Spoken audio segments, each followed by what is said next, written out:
Do you think it's a better scenario that citizens are being defenselessly run over by tanks from their government as opposed to a civil war scenario where they fight back? So because they're completely defenseless right now and they're getting bazookaed to high heaven, you think they should have no way to defend themselves?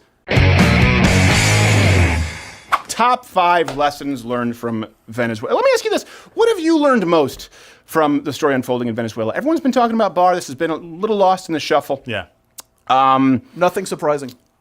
No, exactly. they've really taught us a lot. So obviously they've reached a boiling point, right? Yeah. The citizens have been staging massive demonstrations against the dictator Maduro. And by the way, how do you pronounce the name of the legitimate president? Oh gosh, I don't know. Well, I know. Trump. Is it? We'll just say Juan. His last name is very hard for me to pronounce properly. Juan. President Juan. Gaudo?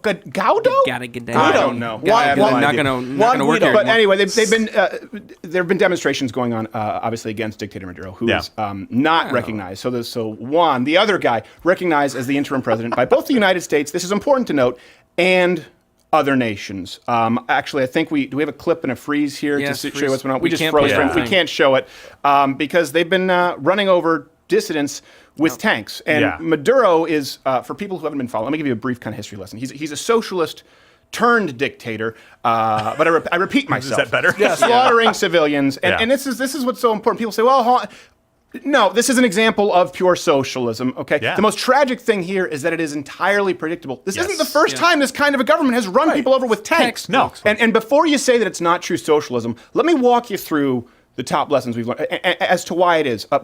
Lesson number 5, by the way, is that democratic socialists are going to hate lessons 4 through 1. Hit the notification bell, and the bookmark the page, join up at Mug Club, by the way, because we're hitting everything's demonetized now. Of course, subscribe on iTunes.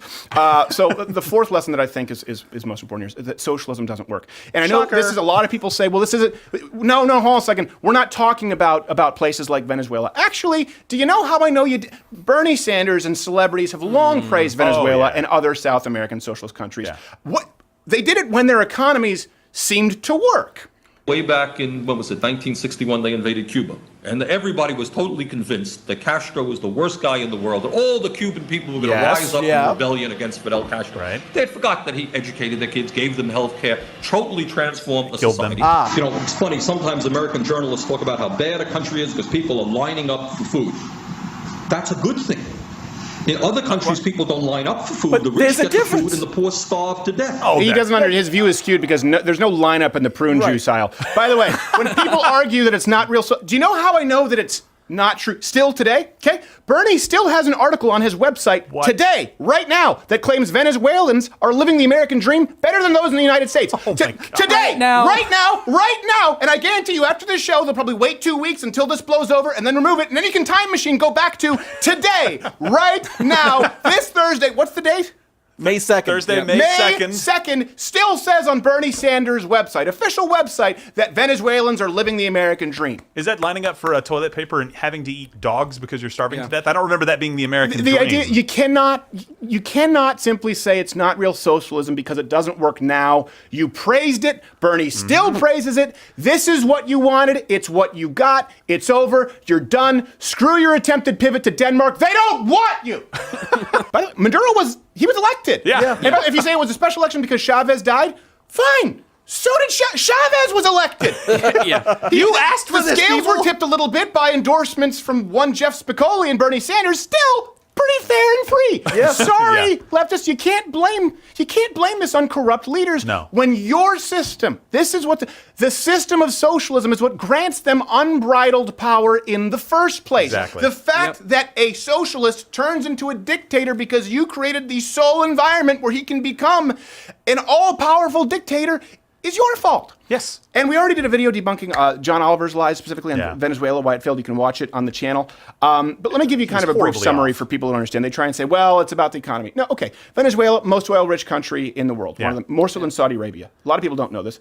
Chavez had the state run the oil industry instead of investing it back into the oil industry, investing profits or back. in the economy to grow other sectors. They used it to pay for a ton of socialist programs. That's why people liked them for a while, creating a bubble that burst when the oil market didn't do that well. So when people say it's all about oil, no. What was a road bump for the capitalist economies was an absolute disaster for Venezuela. And so before these protests, this is what's important to note. Right now, you see them being run over with tanks and shot by their government. It seems severe. But before this, they were starving. They were digging through trash for food. Yeah. Freddy Mata says it is the only way he can eat. At least we have not died of hunger. While he dislikes having to do this, he says he finds food that is edible. So socialism doesn't just kill people by running them down with tanks or shit. It starves them first. Yeah. Third one here this is important, and I don't want to be simplistic, so let me back this up. Gun rights are necessary for a free society. Essential. So here you can see someone on MSNBC actually admitting that Venezuelans are completely powerless because they don't have gun rights. You have to understand in Venezuela, gun ownership is not something that is open to everybody. So if the military have the guns, Why does that matter? they have the power. And as long as Nicolas Maduro controls the military, he controls the country. Uh-oh, did I just say that out loud? That would never happen here, though. Come on. That would never happen here. Was that Tucker Carlson in a fat suit? How did that make air? And here's the thing. I know what people are going to say. People have been saying this nonstop on social media. Like, it's what they call the reverse nirvana fallacy. I think they call it that in either rhetoric, logic, or philosophy. It's hard to know which is taught in college. I remember I learned about this in college. The idea that. Well, hold on a second. If they had guns, do you think it would fix the problem here? The government has tanks. Okay, hold on a second. So let's, before we get into the statistics, let me ask you this. Do you think it's a better scenario that citizens are being defenselessly run over by tanks from their government as opposed to a civil war scenario where they fight back? So because they're completely defenseless right now and they're getting bazookaed to high heaven, you think they should have no way to defend themselves? I don't understand the argument. And by the way, it's also incorrect. With an unarmed population, Maduro is barely hanging on to power. Okay? If you dump 300 million guns into the mix, he'd be through. Yeah, they're just with rocks and bottles right now. Can you imagine if they were armed in any way? This is the idea. Is like, well, they would just nuke. Well, no. There's a ground war that needs to be fought, and right now they are fighting without guns. And the Second Amendment is designed specifically. This is where people miss it when they talk about it being hunting. I know I sound like a broken record, but it's designed specifically to prevent this kind of government from even attempting this sort of tyranny. Oh, but that would never happen here. Yeah, that's the next argument. It would never happen here. So let's just make sure that we have no fail-safe. Take the United States, for example. If you look at the numbers, we have a population of 320-something million people. Okay, we have 300-something million guns. I think it's over 30%. Oh yeah, too cute, Maddie has the overlay. It is. It's over 30% of households who own guns. Our total military population is just over 2 million. That's including active and reserve personnel. Yeah. There's no chance of the United States gunning down its people because they know the citizenry is so armed. It cannot happen. And if you think, you think that genocide is better in Venezuela than a civil war, I need to hear your argument when you say that guns in the hands of civilians wouldn't help. I just don't agree. Just like we have a historical precedent for all socialist, Marxist, communist governments doing this, do we have any kind of a precedent for armed populations fighting people? Well, Switzerland weren't invaded during World War II, and I know some of you will say, well, they had a geographical advantage because of the mountainous regions. Okay, but you know what? Let's use another example. Direct quote from Japanese military. When they were asked why they didn't invade the United States after Pearl Harbor, said, there would have been a gun behind every blade of grass. By the way, Japanese, very flowery. What's your excuse, Hirono? Don't you think I know how to do poetry? Give me credit. I give you no credit. None whatsoever. This is what's so important. It's so predictable. There's nothing unique about Venezuela. It would be, if you could find an exception, all big government and socialist leaders disarm their citizens. Yes. Soviet Union, Cuba, Nazi Germany. So socialism, disarmament is the rule, not the exception. Well, lesson number 2, this one is kind of an aside, but I wanted to include it, is that we learned that Trump isn't a Russian stooge. Oh, really? My important one, though, so this is really simple. Putin has supported Maduro openly and repeatedly. Yeah. Maduro was actually readying a plane, did you know that, to escape to Cuba? Yeah, he was out. He was done. Before the Russians convinced him not to. And I don't know how. Back in January, Trump issued a statement officially recognizing one other guy, however you pronounce it, one other guy, one last name, as the interim president of Venezuela. Guaido. And by the way, it's also important to note that Russia's had cozy relations with Cuba, and if you look at Donald Trump and Bolton and their not only their sanctions but their rhetoric on Cuba, again, this just backs it up. But if you don't believe me, and I don't think you should believe me. You should never hold your feet to the fire. Don't believe me. Believe your lying eyes and believe your lying ears. Here's President Trump meeting with one other guy's wife, telling her that her husband is 100% the president. When asked about Russia, by the way, he couldn't be more clear.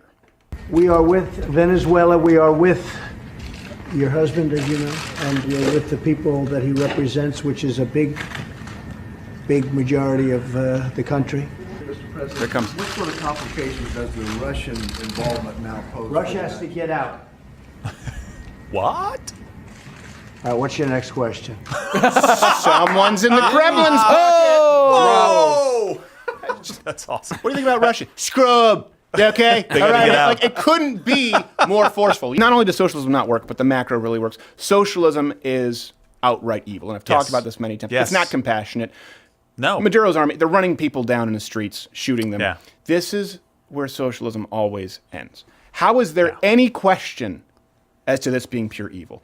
Venezuela, again, it's not an outlier. Nope. For the 20th century, socialist, Marxist regimes have killed over 100 million people. Tell that to your edgy atheist friend who talks about all religions being fought in the name, all wars being fought in the name of religion. BS. And I don't understand. Please answer me. How is this a surprise to anyone? If only we had the literal exact comparison of a Marxist out-of-control government running over dissidents with tanks in the history books.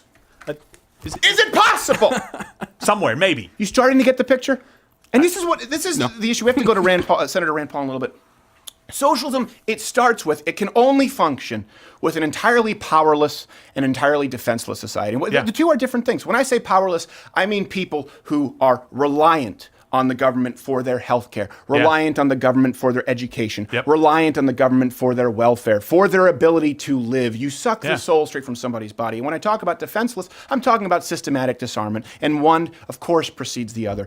This is one thing, too, that you can't, I think Thomas Sowell talked about this. You can't blame the leaders who seize control that you have willingly given to them.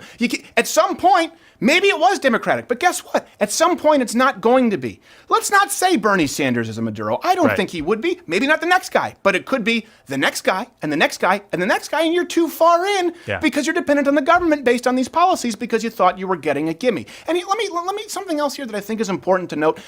Capitalism is not flawless. No one here is arguing that. Free enterprise, of course, has its problems. But if I'm wrong, and this is the issue, the idea of dispersing power, of it not being centralized. If I'm wrong and Bill Gates and Jeff Bezos are corrupt and they become like Maduro's, you know what? Thousands of people lose their jobs. The economy's going to do pretty poorly. Yeah, it'll be catastrophic economically for a lot of people. If you're wrong, people get starved and run over with tanks. So if you're going to take the lesser of two evils, let me know what you pick. Hey there, if you like this video, subscribe or click one of these videos playing in a box. You know what? Hit the notification bell because subscriptions don't really mean anything anymore, especially if you're not 18 or older, at the very least, logged into YouTube as 18 or older, because sometimes people are 25, but they don't know how to use the YouTube system properly.